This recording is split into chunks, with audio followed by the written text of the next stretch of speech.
ஹாய்ங்க, நாங்கள் ஒரு டூருக்கு போனோங்க. அந்த வீடியோவை தான் ஷேர் பண்ணலான்னு. இது பைபாஸ் ரோட்டில் போக சொல்ல எடுத்த வீடியோங்க. ஃபஸ்ட்டு முருகர் கோயிலுக்கு போனோங்க. முத்துமலை முருகர் சமைக்கிறதுக்கான அதெல்லாம் எடுத்துகிட்டு வந்துட்டாங்க இந்த டூரில் இருக்கவங்க. காலையில் டிஃபன், மதியானம் லன்ச் ரெடி பண்ணிகிட்டு இருந்தாங்க. நாங்கள் அதுக்குள்ளே கோயிலுக்கு குளிச்சுட்டு கோயிலுக்கெல்லாம் போயிட்டு வர்றதுக்குள்ளே சமையல் ரெடி பண்ணிட்டாங்க. இது இந்த முத்துமலை கோயில் ஆப்போசிட்டில் இருக்க இடங்க. அவங்களோட இடமே பெருசாக இருந்துச்சுங்க. பஸ்ஸு பார்க் பண்ணுறதுக்கு நிறைய இடம் வசதியாக நல்லா ஃப்ரீயாக இருந்துச்சுங்க. சமையல் பண்ணுறதுக்கான இடம்லாம் நல்லா இருந்துச்சு.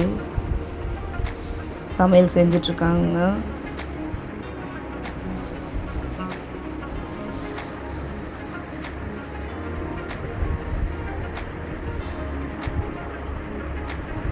முருகர் எவ்வளோ ஹைட்டாக தெரியுறாரு பாருங்க. ரொம்ப தொலைவில் இருந்து கூட தெளிவாக தெரிவாருங்க. அப்புறம் எல்லாரும் சேர்ந்து கோயிலுக்கு போனோங்க. எவ்வளோ அழகாக சூப்பராக இருக்கார் பாருங்க. நம்ம ஊரில் இவ்வளோ பெரிய முருகர் இருக்கிறது நான் பார்க்க சொல்ல ரொம்ப சந்தோஷமாக இருந்துச்சு.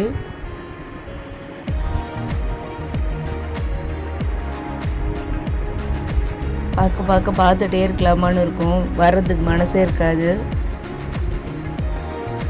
அவ்வளோ சூப்பராக இருப்பார். முருகர்னாவே அழகுன்னு பேர் இருக்குது. அதுவும் இவ்வளோ ஹைட்டாக நிமிர்ந்து பார்த்துக்கதே கழுத்து வலிக்கும், அவ்வளோ ஹைட்டாக இருக்கார். அவர் கிட்டக்க போயிட்டு நிமிர்ந்து பார்க்க முடியாது, தொலைவாக இருந்தால் தான் ஃபுல்லாக தெரியும். அப்புறம் அங்கேருந்து நாங்கள்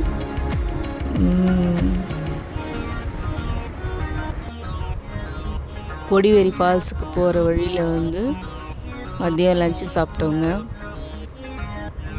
அது ஒரு பாக்கு தோப்பு, பாக்குக்கு நடுவில் வாழை இதெல்லாம் போட்டு வச்சுருந்தாங்க. பார்க்கவே ரொம்ப அழகாக இருந்த இடம், சூப்பராக இருந்துச்சு அட்மாஸ்பியர். அங்கே உட்காந்து லஞ்சு சாப்பிட்டுட்டு இருந்தோம். கொடிவேரி ஃபால்ஸுக்கு போகிறதுக்கு முன்னாடி இதெல்லாம் முடிச்சுட்டு கொடிவேரி ஃபால்ஸ் கிளம்பிட்டோங்க. அது நெக்ஸ்ட் வீடியோவில் காமிக்கிறேங்க. ஃபஸ்ட்டு போன கோயில் கொடிவேரி ஃபால்ஸ்க்கு போகிற வழிங்க இது. நெக்ஸ்ட் வீடியோவில் பார்க்கலாம்.